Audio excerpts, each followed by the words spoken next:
I think we're going to get started. This is great. Thanks everybody for coming. What a nice crowd. We're here today to talk about the Trade and Development Nexus, and we have a very interesting group assembled. This is part of the U.S. Leadership and Development Project here at CSIS. I'm Dan Rundy. I'm co-leading the U.S. Leadership and Development Project with my colleague Joanna Nesseth, who's in the back there, waving, and then we're doing this in partnership with Chevron. I don't know if my friend Mamadou is here or not. Is Mamadou Bey or someone else from Chevron here?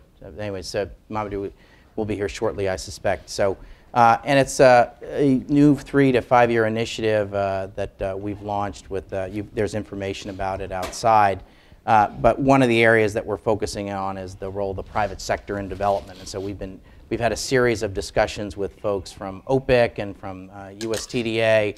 And today we're very honored to have Assistant Secretary Fernandez from the U.S. Department of State here, who's going to be leading a discussion. And we have a number of other participants with me, along with Bill Lane, who's Director of Government Affairs here in Washington for Caterpillar. But it's also a real pleasure to have my colleague Meredith Broadbent, who's the Scholl Chair for Trade here as well, and who's going to make some introductory remarks to frame up the conversation. But I'm going to stop there, and I'm going to ask my friend and colleague Meredith just to make a few framing remarks about the Trade and Development Nexus. Thanks, Dan. I really wanted to welcome Bill and Assistant Secretary Fernandez today. It's an exciting time for trade, and I was further excited to see in Wikipedia Secretary Fernandez's bio that says he's a lifelong supporter of commercial engagement. And so I say that with some trepidation, quoting Wikipedia. But since you're here to correct the record if it's not true, I feel safe in saying that, and I think it is true. What have we come to, huh? Wikipedia. By way of introduction, I just wanted to sort of, as we launch our Chevron program here on the role of trade, the trade aspects of development, our general orientation is that we see that trade agreements and the expansion of commercial relations through private sector investment in developing countries are a major contributor to economic development, and they're an effective means to project the rule of law and U.S. influence around the globe. In addition, trade agreements can be a strong tool in the President's foreign policy toolkit, but only if you can get on the same page with Congress. And I think there's good news on that front. You know, after a few very quiet years, there's been some sort of a terribly exciting time for the trade types in this audience, and you know who you are, because it's a special world, and when we start talking about markups of trade agreements, and the Congress and the administration actively getting the details down on the legislative language that will take to implement these agreements, we're making huge progress, and I'm confident that we're going to get there, and it's going to be very important for the United States that we'll be able to speak with a single voice on our posture towards these very important agreements. The role of trade and development is something that we want to investigate further, and we'll be working with many of you in the audience to sort of bring to bear some of the new ideas that are out there. But the FTAs that are under active consideration in Congress are valuable market access agreements. They pry open foreign markets for U.S. exporters and farmers and service providers. But they also promote the development purpose of aiding the establishment of environments that are welcoming to business and to private sector initiatives, because they're characterized by more due process and governmental transparency. USTR in the past has pointed out that countries that open highly regulated sectors like telecommunications and financial services under trade agreements grow 1.5 percentage points faster than countries where these markets in those countries are closed and non-transparent. And all three of these free trade agreements have robust investment chapters that set up strong rule of law disciplines and access to dispute settlement and those protections. So as we move into an interesting conversation here between the administration setting the policy and how the private sector is going to play in that role, I'm looking forward to the comments that we'll have on these trade agreements, the issues of capacity building, what maybe some of our experience on the CAFTA has shown us, the Central American Free Trade Agreement, and what we see coming forward as U.S. policy toward the Arab countries, the Arab Spring countries that are undergoing so much change right now. So I really look forward to today's panel. Thank you. Thanks. Great, thanks, Meredith. Maybe we could start with a question about the trade and development nexus. I think Meredith did a great job of framing up what the benefits are, but maybe Assistant Secretary Fernandez, maybe you could start just from your perspective. Obviously, you've done a lot of thinking about this, and also both your work in the private sector and also your work in public service is really at that sweet spot. And then I'm hoping Bill will also comment on that. Thank you, Dan, and it's good to see Bill, and thank you, Meredith, for those words. One of the things that brought me into government was what I saw as an opportunity to really take that sweet spot that you mentioned, Dan, of business and development, and really. Is it on? Okay. Is it on? Can you hear me now? Yep. Okay. Yep. Thank you. The sweet spot of business and development. Anyway, if in our Bureau of Economics, Energy, and Business, one of the things that we always talk about, and it's really one of the things that brought me into government, was to be able to mine that convergence of business and development. You know, business is not always an angel. I know that from having worked for 30 years as a lawyer in New York. But there are spots where you can, if you do it right, you can both make money and you can also help develop. And I'm looking at, for example, some of the initiatives that we've taken on that we talk about all the time in our bureau. Agriculture. You have U.S. agricultural companies that are able to, that have the technology today to be able to grow more food in places like Africa and do it in a sustainable way, and at the same time do well for their shareholders. And so that sweet spot of businesses and development is something that I think we have overlooked too often, and I think it's something that I and people in my bureau and in government in general, certainly Secretary Clinton has spoken about it. It's something that we're intending to really drive. Bill, you're on the U.S. Global Leadership Campaign's board. You've been on the Sid Washington board. Thank you for that. Can you talk about, there's an obvious reason why, as Director of Government Affairs for Caterpillar, you've been so involved on development issues. And could you talk about the trade and development nexus? Yeah, if I could, and especially for the students that are in the audience. You couldn't pick a better month to come to Washington because it's really cool this month, and it's very comfortable. But I mean, this is actually a month that we could really see a pivot point that could move the direction on a wide range of issues, hopefully in the right direction.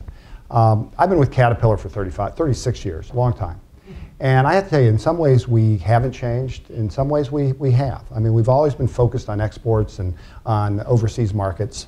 But if you go back long enough, you would hear an expression from a lot of our executives, which would be something like, we believe in trade, not aid. Well, we probably believe in trade more now than we ever have in our whole corporate history. But we also realize that for some problems, dealing with disease, clean water, things of that sort, that unless you hit a certain hygiene level, trade's not going to make a big difference.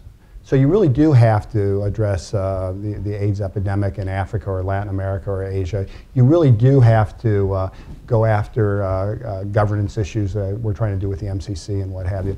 So I mean, there's a threshold there, and I think this isn't just unique to Caterpillar. I think corporate America gets it.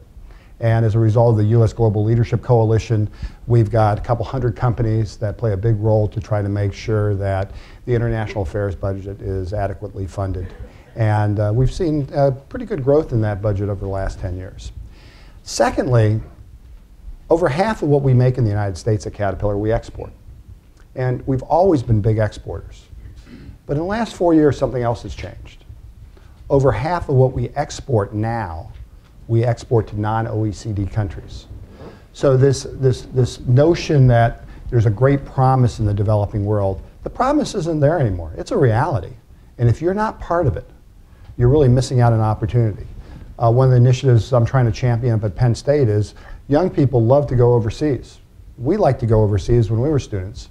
And we always went to countries that were really hardship assignments, like in Italy or in France and things like that. And the students still like to have those type of hardship experiences. The question is, how do you get folks to go to other countries that really are not quite as exotic or glamorous? And that's a challenge, and that's what we're trying to promote.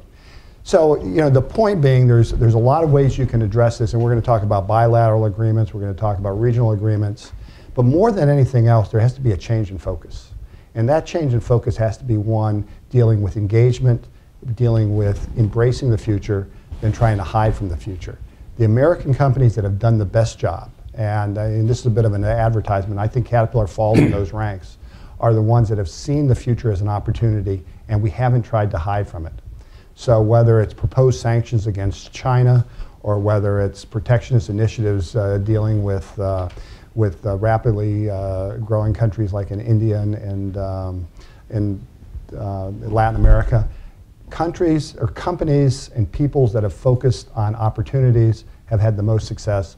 Those that have tried to hide or buy time or manage decline are the ones where you've really seen a downward spiral.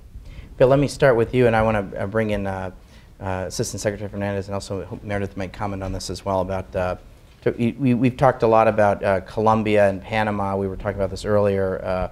Could you just talk a little bit about how you saw how Plan Colombia sort of teed up the agreement that we currently have with Colombia? Well, everybody loves to talk about failure. And we like to talk about how partisan this town is. And there's lots of failure out there, and there's a lot of partisanship. But I have to tell you, as far as I'm concerned, Plan Colombia may be the best counterinsurgency program this country's ever embarked on. Now think about this. If you go back 12, 14 years, Colombia was on the verge of being a failed state. There was all sorts of, between paramilitary and the FARC and the narco-traffickers and what have you, the government was losing battalion-sized battles in a very important country.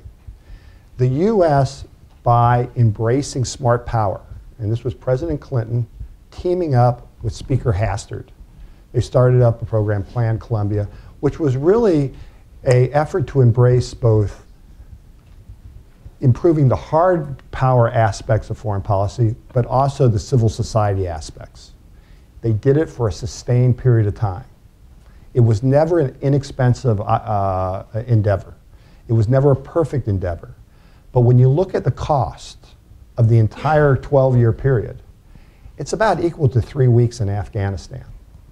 And today we have a thriving democracy. Like all democracies, it's not perfect, but it's made a difference.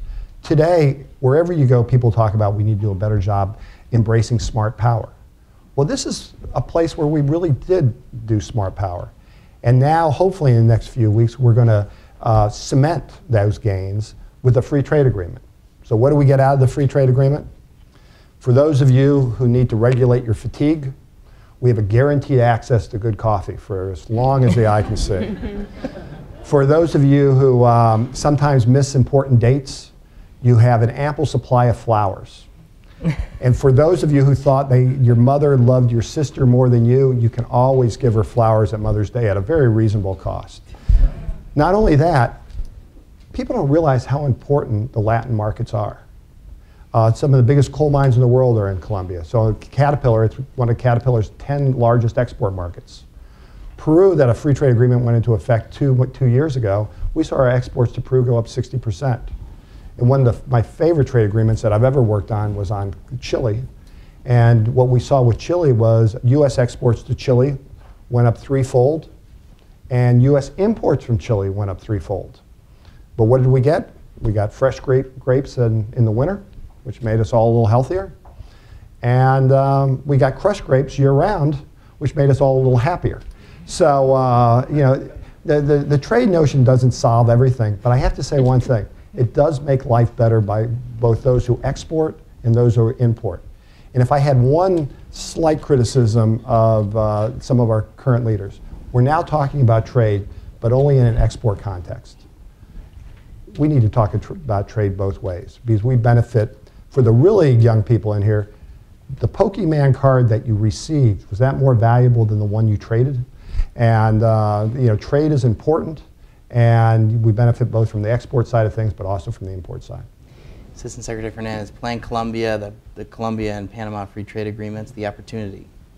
Well, look, in Latin America, not just in Colombia, the real challenge going forward is to have growth with social inclusion. How do you do that? Well, you help to create a middle class. You try and promote the rule of law. You try and give people opportunities that weren't there before. That's what trade does. And in a place like Colombia, the free trade agreement will enable Colombian exporters to continue exporting here. But more importantly, from our side, and I take what Bill said in terms of the criticism of the current leadership in government, but in terms of our exports, we have to realize that most, if not all, of Colombia's exports today come into this country duty-free. And yet, our exports into Colombia pay an average of 7 to 15% in customs duties. Some of them pay as much as 260%. So yes, you'll be able to get flowers to give your loved ones at some point of the year. But at the same time, we will be able to export automobiles, we'll be able to export agricultural products. Caterpillar will be able to export its equipment without a customs duty. And in doing so, we'll be able to compete with countries in the Mercosur region that will not pay any, with the European Union and with others that have signed agreements with Colombia.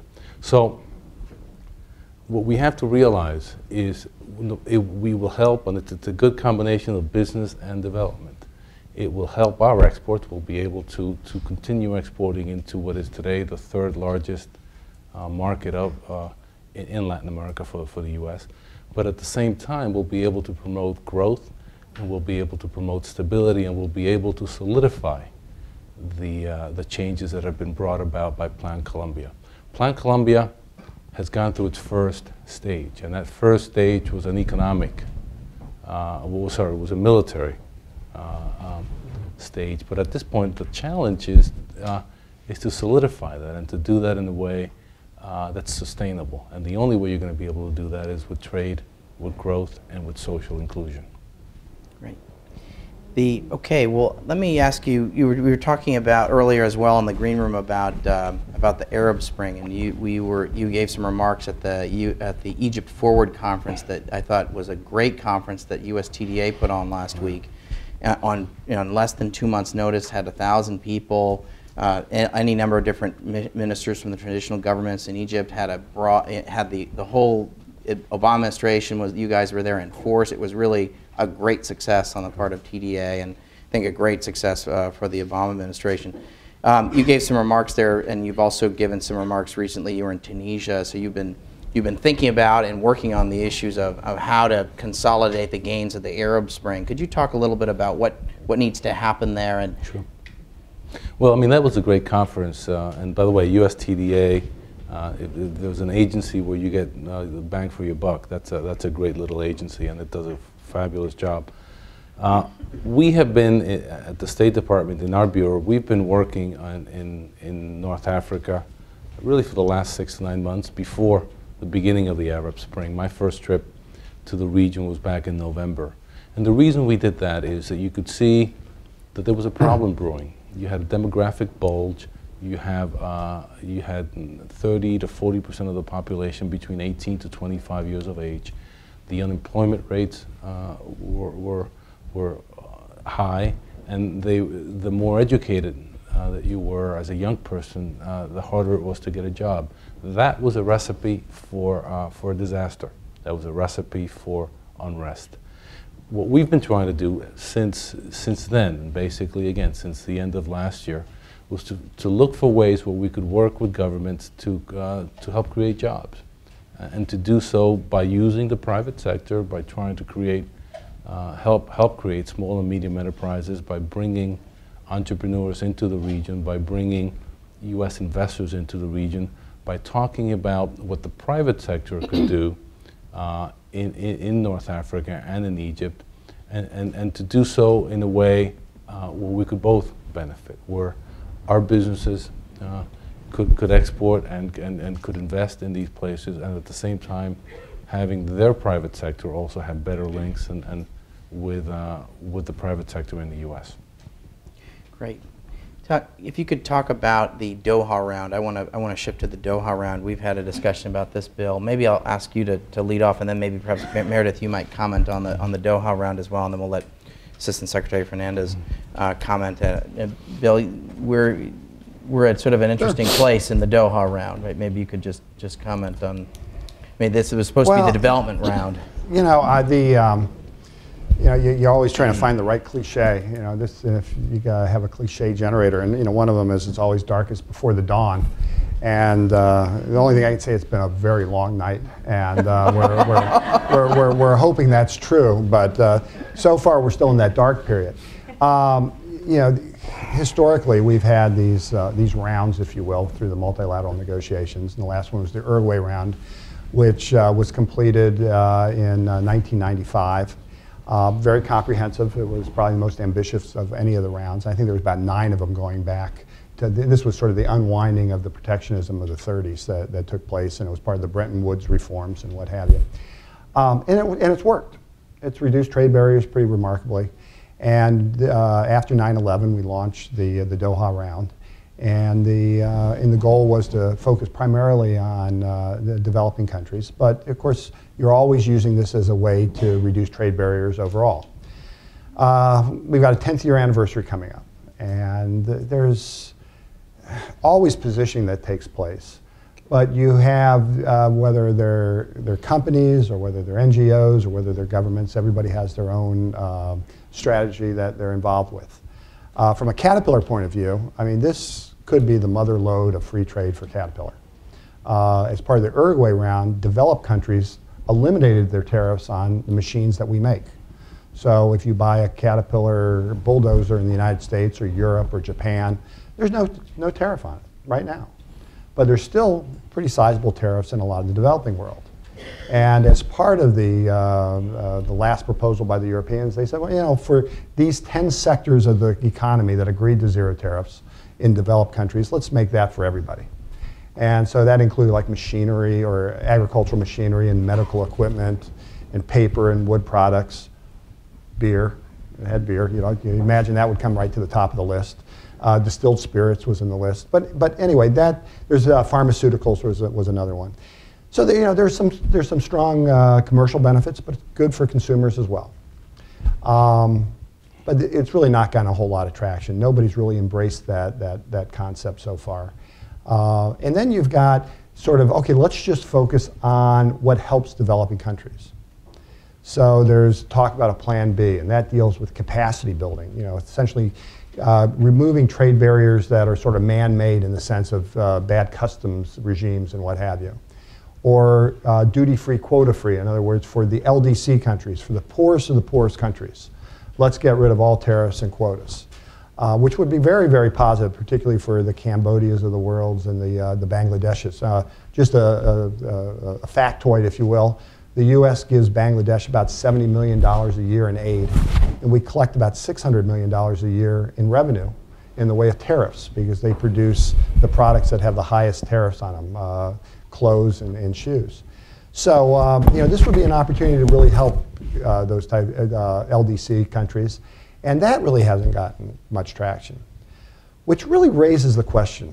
And here I want to criticize business, I want to criticize the NGO community, and I want to criticize governments. It's been 10 years, but you don't hear business in a big, energetic way saying we need a robust round and we need to get this done. And when I say business, I'm not just talking about US business. I'm talking about business around the world. This is an opportunity to really generate economic growth over the next 10, 20 years. And so far, that's an opportunity we haven't focused on. NGO community, the goal is to help development. And if the goal is to help development, everyone should be embracing a world with duty-free, quota-free access for the poorest of the poor countries. I mean, you know, it's hard enough being poor. You know, you don't have to really pile on with high taxes. So, I mean, you know, the NGO community needs to play a bigger role. And as far as governments are concerned, you know, there's nothing exciting talking about multilateral agreements. But we all know if you do it right, you really can generate positive benefits, not just on a regional or a bilateral basis, but you can do it on a global basis. And we really need the governments.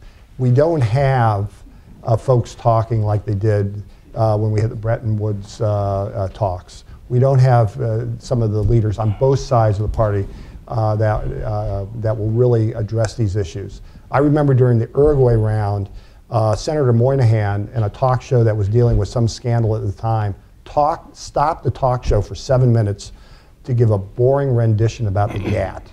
And I'm sure the ratings dropped, but it was an important thing to do. We need to have some leaders that are willing to bore people to death to force them to do the right thing. Meredith? Yeah, I think that's a great summary of a lot of the options and possibilities that are available in the Doha Round. I think, unfortunately, there's a lot of great groundwork that's been laid, but it's not coming to fruition in the short term. I think all of us will continue to work on it, and there was, I think, a different viewpoint on really what energized development. And part of the United States' view on that was that opening up trade, reducing all of our high tariffs for developing countries ought to be reciprocated a bit by some market openings in advanced developing countries. And you have a lot of countries that are benefiting a lot from the trading system. The WTO is guarding their imports through rules of non-discrimination and fair treatment in their export markets. And still, it was very hard to measure what some of the advanced developing countries were really willing to contribute in terms of market opening. And I think the last I heard even on their applied tariffs, they weren't willing to bind the tariffs that they were collecting. They wanted to only commit to opening at a much higher level that's not even really relevant to the real world trade. So I would be interested to hear what the Assistant Secretary has to say about development in the Doha Round and what we might be able to achieve in the future. So Assistant Secretary Fernandez, you're going to bore us to death? Yeah, that I can do easily on any subject. But I was hoping to just sort of be ignored for a while on this one. Look, I think both of you have laid out the problem. I think we all have a right to be concerned about the state of the Doha Round. We are not ready to throw in the towel. We have a number of colleagues who are spending all of their time and effort trying to see if there's any way that we can bring it to fruition. The fundamental question and the thing that divides all sides at this point is what kinds of contributions are you going to ask from the advanced emerging countries, from the Chinas of the world, Brazil, India. The current state of negotiations would have 97% of India's industrial goods be shielded from competition. We don't think that's an appropriate result. There's no movement, as far as we can tell, on services. So I think there's a lot of negotiations to be done. But we're still at the table. And we are going to remain at the table until the last possible minute, because we think that ultimately there's a deal that ought to be done and that I think we would all benefit from. But what's on the table now is just not acceptable. Okay, I'm going to open it up for questions. We've got some microphones, so I'm looking for, I'll call on hands. People have questions for Assistant Secretary Fernandez or the other folks up here. Okay. We're going to bunch a couple of them, so if you can identify yourself, your name, and also if you can place it in the form of a question. Thank you very much, Raghuveer Goyal. I cover the State Department also, from India, Globe, and Asia Today. My question is, recently, US and India had a largest economic and financial agreement, or whether it's a dialogue at the Treasury Department.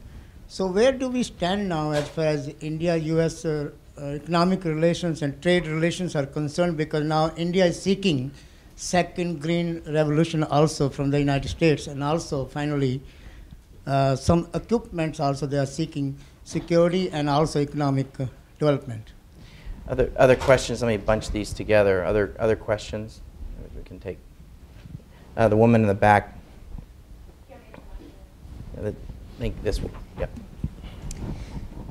Assuming that the free trade agreements between Panama, Colombia, and South Korea are going to get passed, what would you say is going to be the toughest part about implementing those free trade agreements? Okay. And then there's another one. There's a woman up here. You know.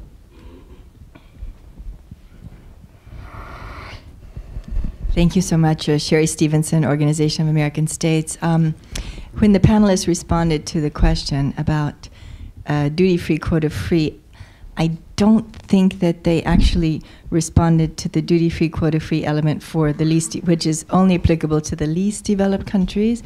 The response was more that what's on the table is not adequate for the BRICS or the, the large emerging developing markets. What is the position with respect to duty-free, quota-free? Is there a problem with that being a part of the package for the end of this year, 2011, as what Director General Lamy sort of is proposing in terms of an initial development, early harvest, and then we can continue to negotiate next year? Let me start with Bill. If you want to just take any of those questions. Well, I don't think that there should be a problem. The notion is less is easier to sell than more. It's always been my experience, more is easier to sell than less. But there's some folks that will oppose duty-free, quota-free because the commercial element with some of the LDC countries. My hope would, we, in this case, I'm referring to Caterpillar, we're still a Plan A company. We still would like to see something that's more robust. And I agree with the Secretary. There's not a lot on the table right now, but a lot of our negotiating partners have also indicated there won't be until the very end of the negotiations. So in a way, there's a element of chicken when you finally do light the fuse for the final time, and the goal would be to be as close as we can when we get to that final effort, because there's really been so many disappointments. I mean, only the Doha Round after 10 years can use the word early harvest and not have the room start laughing. But so from that standpoint, I think help for the LDC or LDC duty-free, quota-free. In the hemisphere, that's primarily just Haiti. But even with Haiti, you would think we should be able to import ethanol and sugar and things of that sort. But the second question dealt with implementation. I don't think the implementation is going to be very hard. I mean, we've had good examples at least in Latin America, as far as Peru and Chile and CAFTA, and they've all had very positive outcomes. One fact that I'd just like to leave you with is when you look at the U.S. trade deficit, which is large, and you break it into the different components, the U.S. has a trade surplus in services. The U.S. has a trade surplus in agriculture. The U.S. has a big trade deficit in oil, and we have an even bigger trade deficit in manufactured goods. With the exception of the 17 countries as a group that we have free trade agreements with, we have a trade surplus in manufacturing goods as a group of those 17 countries. And that includes everyone from Israel to Chile to Canada to Mexico. Some of those individual countries we have a deficit, but overall we have a surplus, which tells you that if we really do have a level playing field, American manufacturers can hold their own or hold their own and some. So what do we need if we really are concerned about the trade deficit? We need more domestic energy, and we need more free trade. And the next first step in that direction will be with these 3 free trade agreements. Assistant Secretary Fernandez. Yeah, let me take a couple of the questions on India. I actually was in India a couple of months ago, and my colleague Bob Hormats has been there a number of times, and in fact is scheduled to be there in the next couple of weeks. And I know that Secretary Clinton at some point is going to go there fairly soon. I think the opportunities in India are immense, and especially in something that I think Caterpillar and a number of other companies are good at, and that's infrastructure. The Indian government has announced plans to invest up to $1 billion in infrastructure in the next couple of years. That means roads, water systems, power plants. They are interested in what we have to offer in the renewable energy front. They're interested in what we have to offer in terms of post-harvest technologies. In India, you mentioned the second green revolution. India, and as well as a number of other countries, India loses 50% of its produce from the time it leaves the field to the time it gets to the market. If you could do something about that, you'd increase the supply of food in India. That's something that some of our companies are very good at: cold storage, transport, and they're very interested. So I'm very bullish, and I intend to keep pursuing that relationship. On the early harvest, I think there are some wines actually, that are early harvest wines that are sweet wines. That some of them take 10 years. Good, that's good. But I will agree with you that you can't call anything after 10 years early. The real question, and I think we're open to discussions on early harvest, but the real question is, what about the rest? In any negotiation, what do you leave for a second round? But I think, I think from a USG point of view, as I mentioned, we are not playing a game of chicken. At this stage, we believe we've offered really as much as we can, and therefore, I hope for a good solution. But in terms of an early harvest, that's something we're willing to consider. But again, what do you do with what was supposed to be the rest of a very ambitious agenda? And that's something that still has to be discussed. Meredith. Yeah, I just want to follow up with your comments on the partnerships that are really public, the opportunities in India for investment and so forth. And on the gentleman's question here, expanding trade and economic relations with India, I don't think anyone would think a free trade agreement would be in order with India at this point. But an element of our free trade agreement is a robust investment chapter, or the alternative model would be a bilateral investment treaty with the Indians, who have amazingly enough showed a bit of interest in the last couple of weeks. And it really, it's an interesting situation the U.S. is in now, because we don't really have a position on what a model bilateral investment treaty would be to engage in that negotiation. And maybe you could update us on some of your internal discussions on this model bit. You've got great information. Well, the Indians have in fact expressed interest in pursuing a bilateral investment treaty with us. And in fact, we're expecting to have what we call technical talks with the Indian government soon, and we're really looking forward to that. In terms of the model bit, that was the first item that I tackled back in December of 2009. That was my first assignment. I had just arrived. They said, you're co-leading the interagency on the bilateral investment treaty. I didn't even know what an interagency was, never mind what I was supposed to lead. But I think we still have some issues to resolve, but that's not going to keep us from pursuing technical talks with the Indians. I think the issues that are that still have to be resolved with the bilateral investment treaty is not surprisingly questions of labor rights, environmental issues and the like. But for the most part, I think people will find that the new model bid doesn't differ that much from the previous model bid. So we feel with countries such as India that we can start technical negotiations. Time for a couple more questions. Gentleman in the back, and then the gentleman up front. Thank you. It's Dana Marshall, and thanks very much for this panel. I wonder if I could draw out the Assistant Secretary a little bit on the Arab Spring issues, the Deauville Declaration, statements by President Obama, talk about expansion of trade and investment initiatives with respect to the region. I wonder if the administration has come up with any more specifics on what might be done in those areas for those countries. Sure. And gentleman up here. Steve Landy, Manchester Trade. CSIS is developing a unique role, and I cannot tell you how happy I am about it, because you're the only group around, well, I shouldn't say that, you're the group I know best that seems to combine a trade and a development focus on so many of your programs, and we need more of it.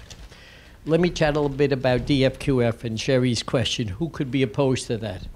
I'm not opposed to it if it's put together correctly. We all had a very exciting, a few of us had a very exciting experience in Lusaka, including the Assistant Secretary, when Hillary Clinton came, and there's no question, she just wowed the audience, as she roused most audiences. And what she spoke about, again, was U.S. commitment to support regional integration 47 countries in Africa, as Bill Lane just said, can't survive with 47 borders and 47 delays. They really have to be unified. The problem with DFQF as currently constituted is that it excludes 13 countries in Africa.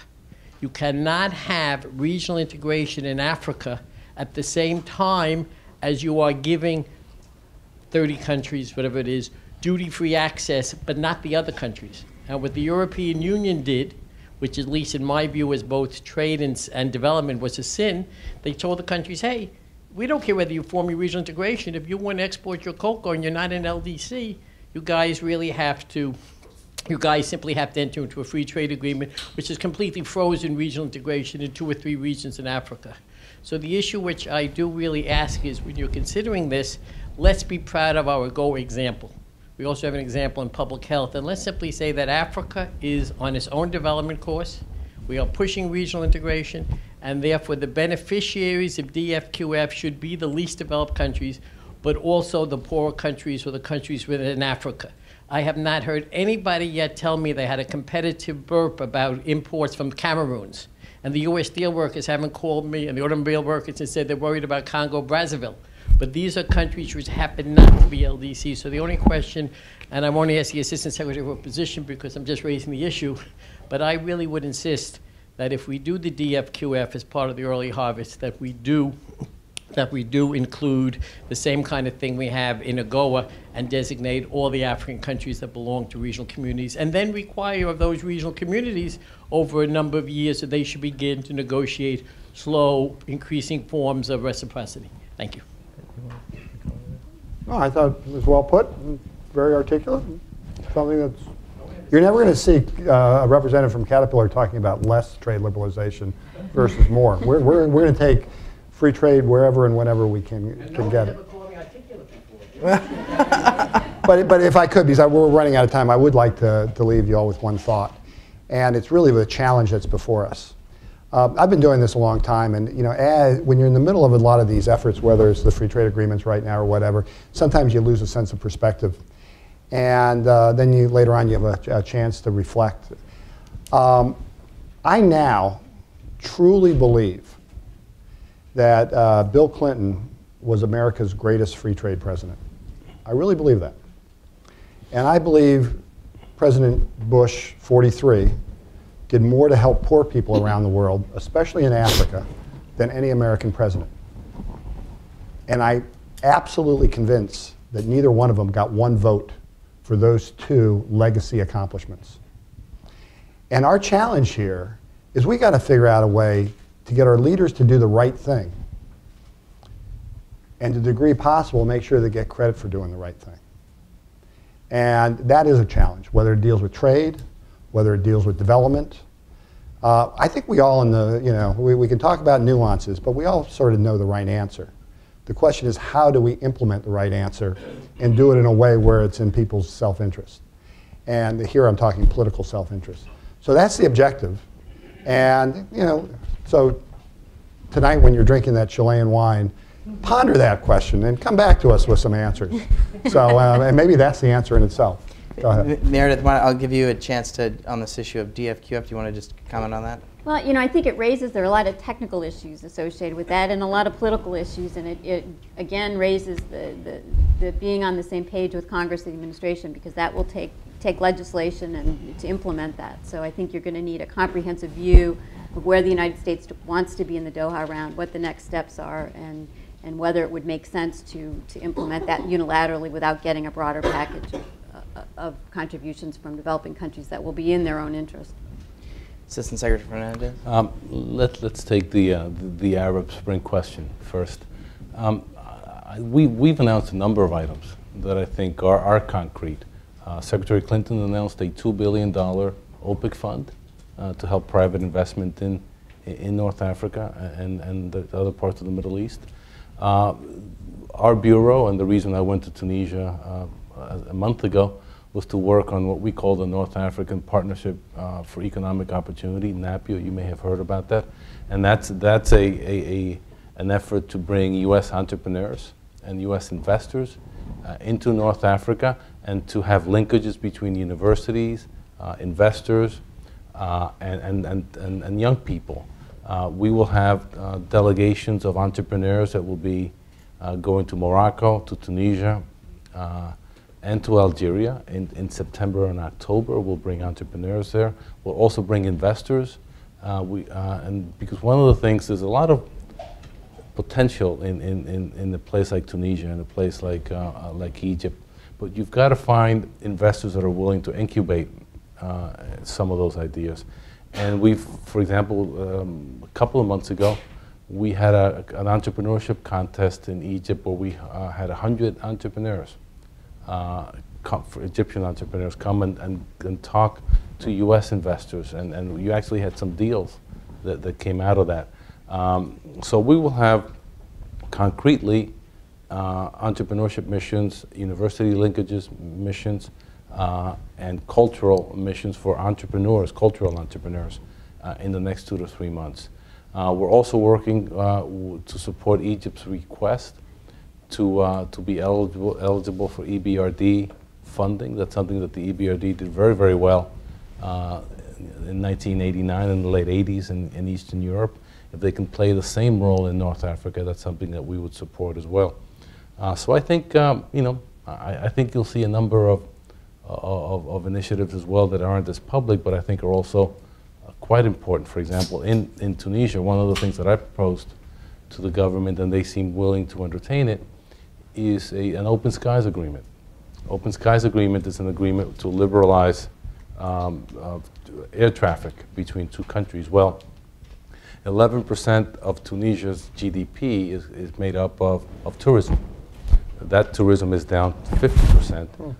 Only 1% of their tourists in good times were from the U.S. And part of that is that it takes forever to get to Tunisia. Well, if we can liberalize traffic, that will help their tourism industry as well. So we've got a number of concrete, both short-term, medium-term, and long-term ideas to help support the Arab Spring. DFQF, do you want to? Oh, I forgot the question. Whether